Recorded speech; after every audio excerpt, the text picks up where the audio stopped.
Passons à l'évangile de Jean, récit bien connu du chapitre 11. C'est de nouveau Béthanie qui va en constituer le cadre. Et il s'agit cette fois de la résurrection de Lazare. Sans nous arrêter à tous les détails de cette histoire, allons tout droit au dénouement et à la conclusion. Dans le cas particulier, le petit village devient le théâtre d'une manifestation de puissance de résurrection. Béthanie est donc le milieu où se développe la vie de résurrection. Il y a bien d'autres choses à signaler ici. Quelle expression merveilleuse l'amour a su trouver dans ce chapitre. Et quelle expression merveilleuse de communion fraternelle. Tout là-bas, bien loin de Béthanie, le Seigneur dit à ses disciples, Lazare, notre ami, dort. Notre ami.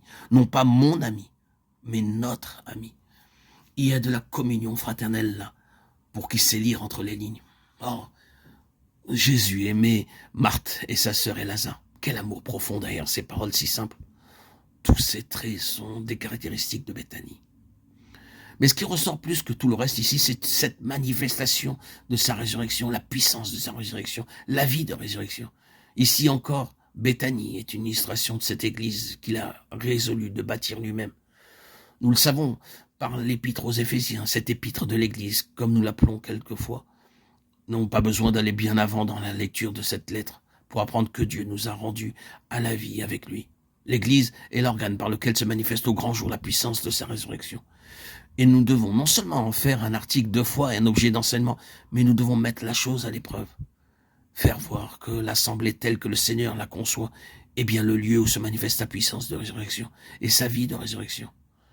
De telles affirmations, je le sais, nous laissent bien souvent une impression de vide. Il devrait en être ainsi, tout comme nous savons que nous devrions être crucifiés avec Christ. Nous savons bien que nous devrions être ressuscités avec lui. Nous savons que c'est vrai que nous devrions connaître la puissance de sa résurrection et vivre de sa vie de résurrection. Nous en parlons, nous allons le répétant et nous acceptons quand même pour finir que les choses en restent là. Comment faire donc pour réaliser la chose une bonne fois? Il y a quelque chose à faire, bien-aimé. Premièrement, tout dépend de là. Nous devons reconnaître que le but spécifique en vue duquel l'Église a été constituée, c'est de permettre à Dieu de manifester par son moyen la puissance de résurrection du Seigneur Jésus. Ensuite, nous devrions nous consacrer à Dieu avec ce but précis en vue.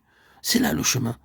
Si nous reconnaissons l'objectif en vue, le véritable objectif de notre appartenance à cette Église, à ce corps, lui fournir la possibilité de déployer au grand jour en nous et par nous sa puissance et sa vie de résurrection, alors, reconnaissant que c'est bien là le but et pas autre chose, nous avons à nous entendre avec lui, sans réticence, pour qu'il soit bien clair entre nous et lui que nous lui sommes consacrés. Là finit notre responsabilité. Si c'est de tout notre cœur que nous avons pris cette attitude, dès lors, il commencera, lui, à travailler en nos cœurs.